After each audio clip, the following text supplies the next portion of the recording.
kelompok 7 akan membahas mengenai sistem perhitungan biaya berdasarkan pesanan. Sistem perhitungan biaya berdasarkan pesanan itu maksudnya proses produksi baru dilakukan bila ada pesanan. Jadi produk yang dihasilkan berbeda satu sama lain. Hal ini tergantung dengan spesifikasi yang diinginkan oleh si pemesan. Nah, dalam proses perhitungan biaya berdasarkan pesanan, setiap pesanan harus dapat diidentifikasi secara jelas dan terpisah, sehingga total biaya atau biaya per unitnya dapat dibedakan untuk setiap pesanan. Rincian biaya produksi untuk setiap pesanan dapat dicatat dalam kartu biaya pesanan. Kartu ini berfungsi sebagai buku pembantu untuk setiap pesanan. Sistem perhitungan biaya berdasarkan pesanan itu ada beberapa karakteristik. Karakteristik yang pertama, produk yang dihasilkan perusahaan sesuai spesifikasi yang diinginkan oleh si pemesan. Jadi sifat produksinya dapat dikatakan terpisah atau terputus-putus, dan setiap pesanan dapat dibedakan identitasnya secara jelas. Karakteristik yang kedua, biaya produksi dikalkulasikan untuk setiap pesanan agar biaya pesanan dapat dihitung secara akurat. Karakteristik yang ketiga, total biaya untuk setiap pesanan dihitung setelah proses produksi selesai dilakukan dengan cara menjumlahkan seluruh komponen biaya produksi. Biaya produksi itu meliputi biaya bahan langsung, biaya tenaga kerja langsung, dan biaya overhead pabrik. Sedangkan biaya produksi per unitnya itu dihitung dengan cara total biaya produksi dibagi dengan jumlah unit yang dipesan untuk setiap pesanan. Dalam akuntansi untuk bahan meliputi dua, yaitu pembelian bahan dan pemakaian bahan. Selanjutnya kita beralih kepada sistem akuntansi biaya berdasarkan pesanan. Siklus kegiatan pada perusahaan manufaktur itu dimulai dengan memproses bahan menjadi produk jadi, lalu diserahkan kepada pelanggan. Nah, untuk proses produksi yang dilakukan berdasarkan pesanan, kegiatannya dimulai dari penerimaan pesanan, pemrosesan bahan menjadi produk jadi sesuai spesifikasi yang diinginkan pemesan, dan selanjutnya diserahkan kepada pemesan yang dimaksud. Nah, maka hal itu kita membutuhkan sistem akuntansi untuk melakukan pencatatan. Selanjutnya adalah pencatatan akuntansi untuk pembelian bahan. Berdasarkan permintaan dari Departemen Gudang, Departemen Pembelian melakukan pembelian bahan dengan membuat pesanan pembelian. Lalu, pesanan pembelian itu dikirimkan ke pemasok yang dipilih. Dan pada saat bahan diterima dari pemasok, lalu mereka itu melakukan verifikasi. Hal ini digunakan agar bahan yang datang itu jika sudah benar dan sesuai pesanan dapat langsung disimpan di gudang. Bahan yang dibeli itu harus sesuai dengan karakteristik produk yang dipesan pelanggan dan dicatat dalam kartu persediaan bahan. Perlu diingat bahwa satu kartu persediaan digunakan untuk setiap jenis bahan. Selanjutnya ada contoh soal.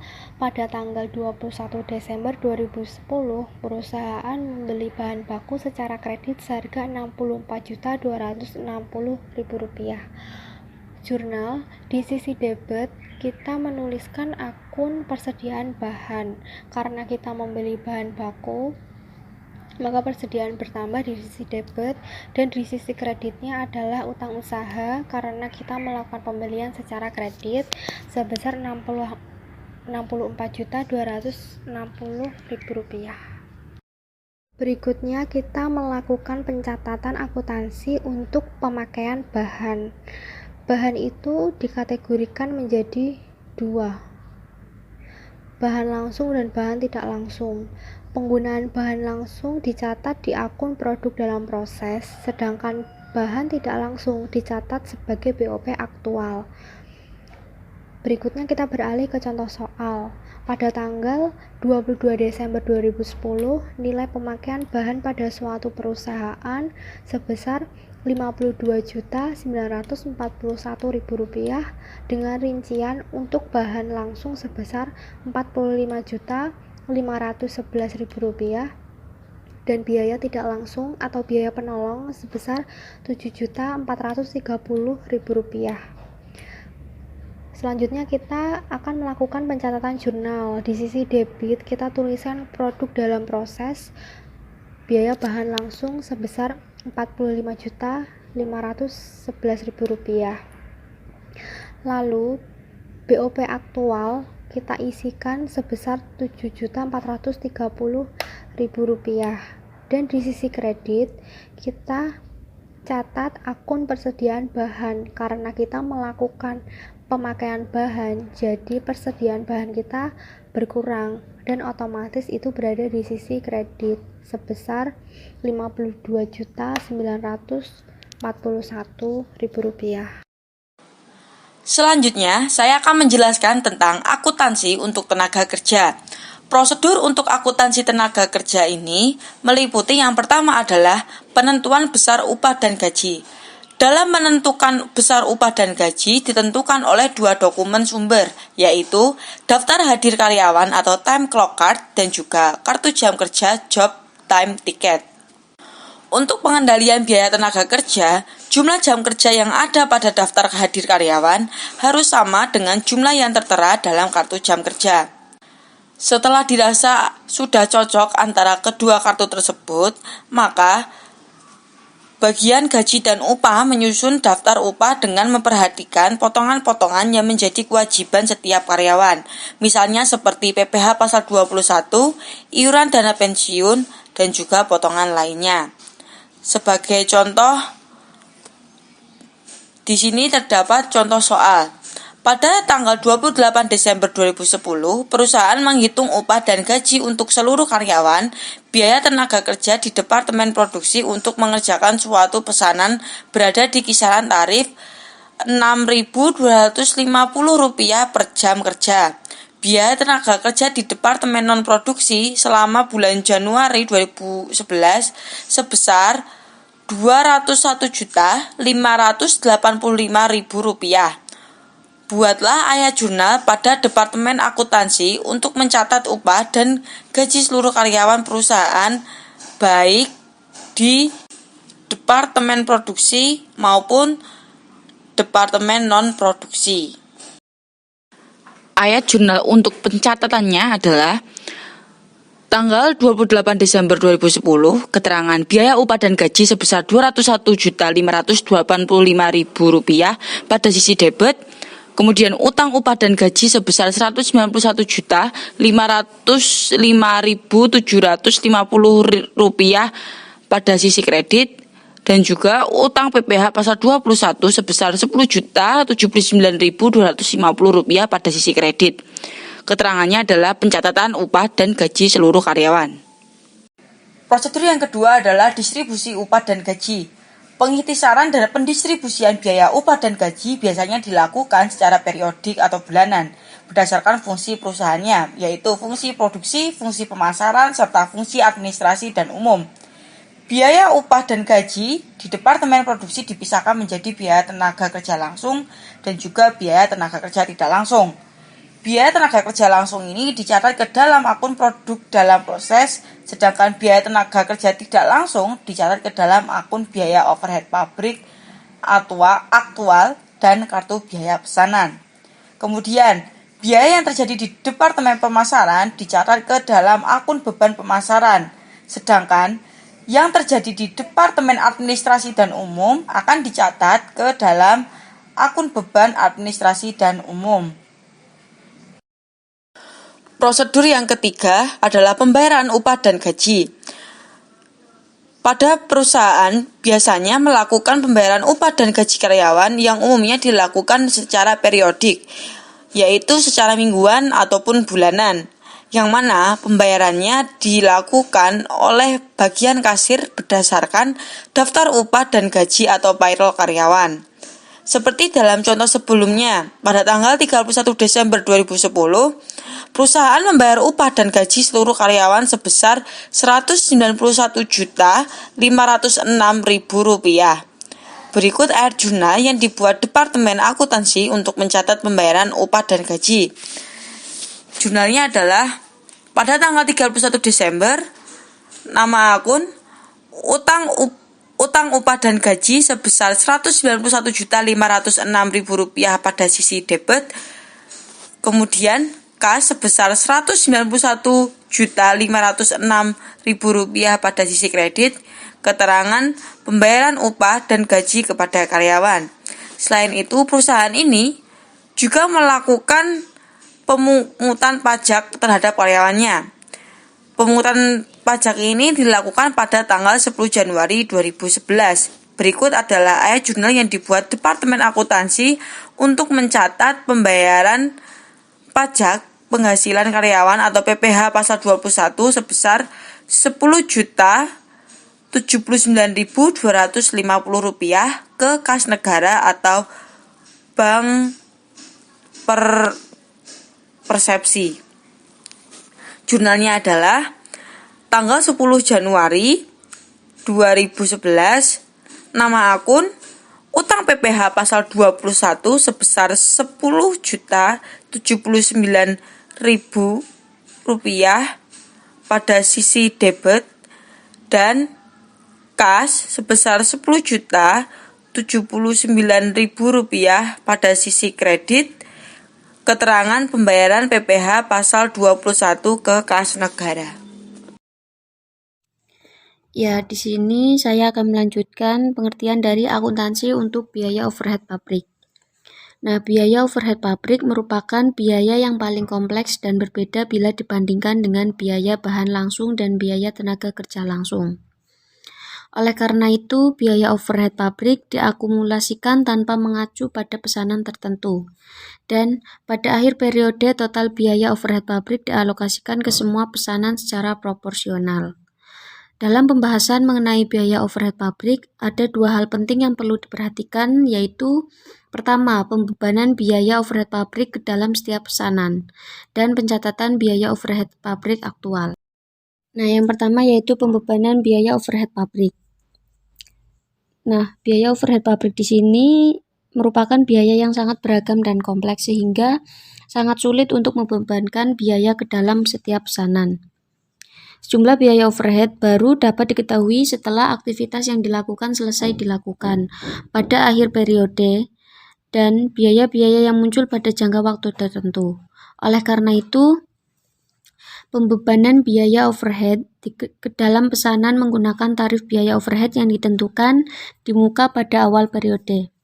Nah, dasar alokasi biaya atau dasar pembebanan ini merupakan aktivitas yang paling terkait dengan biaya yang dialokasikan, yaitu biaya yang paling memicu terjadinya biaya overhead pabrik. Nah, tarif tersebut itu dihitung dengan cara membagi antara total estimasi biaya overhead pabrik dengan dasar alokasi biaya atau dasar pembebanan. Nah, hasil perkalian antara tarif dengan jumlah dasar alokasi biaya yang sesungguhnya digunakan oleh suatu pesanan merupakan biaya overhead pabrik untuk pesanan tersebut. Nah, pada awal periode akuntansi, perusahaan menetapkan kebijakan bahwa biaya overhead pabrik yang dibebankan ke dalam biaya produksi berdasarkan tarif, yaitu 75% dari biaya tenaga kerja langsung. Di sini terdapat pada tanggal 31 Desember 2010, biaya overhead pabrik yang dibebankan ke dalam pesanan sebesar 75% dikali 96.687.500, sejumlah 72.515.625, yang mana pada nilai ini dibebankan sebesar Rp16.125.000. Sedangkan di sini terdapat yaitu ayat jurnalnya yang dibuat Departemen Akuntansi untuk mencatat pembebanan biaya overhead pabrik ke dalam setiap pesanan, yaitu pada tanggal 31 Desember 2010 terdapat produk dalam proses atau pembiayaan overhead pabrik. Pada biaya overhead pabrik dibebankan sejumlah Rp72.515.625.000. Nah, yang kedua yaitu pencatatan biaya overhead pabrik aktual. Biaya overhead pabrik yang sesungguhnya terjadi pada periode tertentu selain bahan tidak langsung dan tenaga kerja tidak langsung yang telah disebutkan sebelumnya. Nah, masih banyak biaya lainnya seperti biaya penyusutan aset pabrik, biaya suku cadang pabrik, dan sebagainya. Nah, di sini pada tanggal 31 Desember 2010, pemakaian biaya overhead pabrik aktual selama proses produksi diakumulasikan selain bahan tidak langsung dan tenaga kerja tidak langsung sebesar Rp57.900.500. Dengan rincian pemakaian bahan habis pakai secara tunai sebesar Rp8.155.500.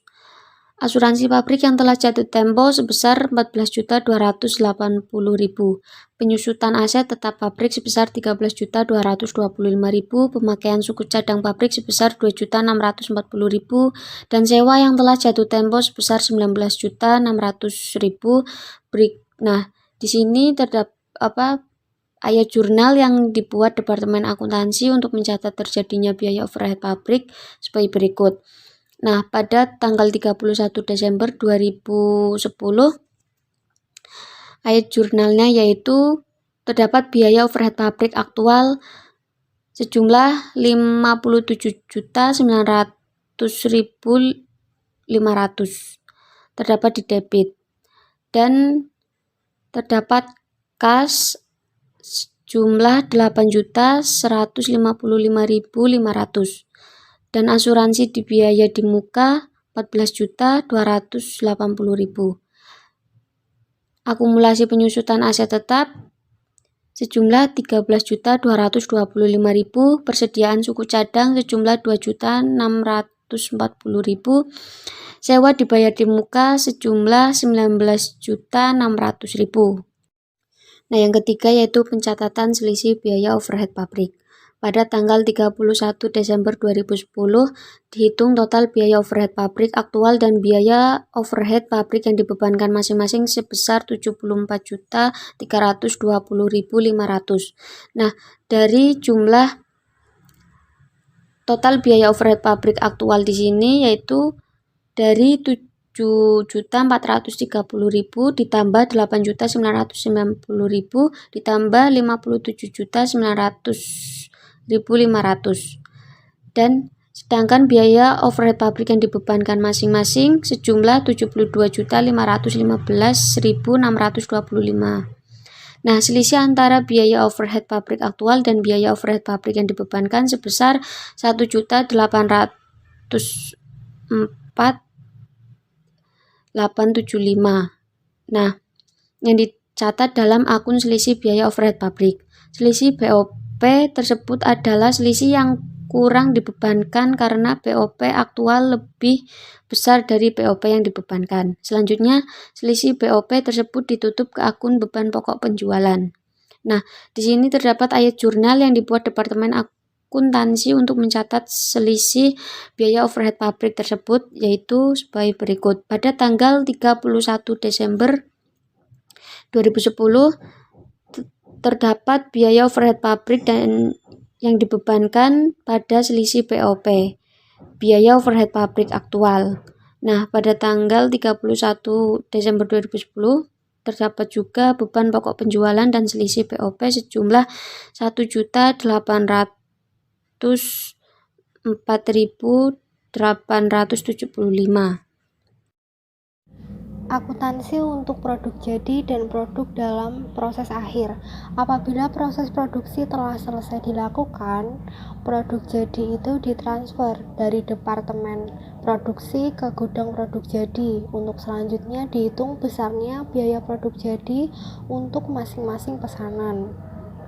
Biaya produk jadi untuk setiap pesanan dapat diketahui melalui kartu biaya pesanan yang berfungsi sebagai buku pembantu persediaan produk jadi. Itu adalah contoh ayat jurnal untuk mencatat produk jadi yang ditransfer ke gudang produk jadi. Akun yang didebet adalah persediaan produk jadi. Sedangkan akun yang dikredit ada 3, yaitu produk dalam proses biaya bahan langsung, produk dalam proses biaya tenaga kerja langsung, dan produk dalam proses biaya overhead pabrik.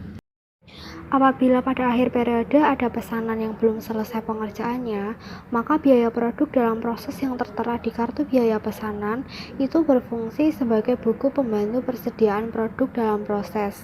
Nantinya diakumulasikan untuk tujuan pelaporan keuangan. Berikut ada contoh ayat jurnal untuk mencatat produk dalam proses di akhir periode. Akun yang didebit adalah persediaan produk dalam proses, dan akun yang dikredit ada 3, yaitu produk dalam proses, biaya bahan langsung, produk dalam proses, biaya tenaga kerja langsung, dan produk dalam proses, biaya overhead pabrik. Akuntansi untuk penyerahan produk kepada pemesan. Akuntansi untuk penyerahan produk kepada pemesan ini biasanya digunakan untuk barang jadi yang berasal dari gudang produk jadi diserahkan ke pemesan disertai faktur penjualannya. Setiap terjadi penjualan atau penyerahan produk jadi ke pemesan, maka kartu biaya pesanan dapat berfungsi sebagai buku pembantu beban pokok penjualan. Seperti hanya contoh, pada 3 Januari 2011, produk yang telah selesai diproses dan diserahkan ke pemesan adalah pesanan P201 dengan total biaya sebesar Rp47.725.000 dengan harga jual sebesar Rp76.360.000 secara kredit. Maka jurnalnya adalah tanggal 3 Januari 2011, piutang usaha sebesar Rp76.360.000 pada sisi debit. Kemudian penjualan produk jadi sebesar Rp76.360.000 pada sisi kredit. Keterangannya adalah penyerahan pesanan ke pelanggan. Kemudian kita juga harus mencatat harga pokok penjualan atau beban pokok penjualannya. Jurnalnya adalah beban pokok penjualan sebesar Rp47.725.000 pada sisi debit dan persediaan produk jadi sebesar Rp47.725.000 pada sisi kredit. Keterangannya adalah pencatatan biaya produk yang diserahkan ke pelanggan.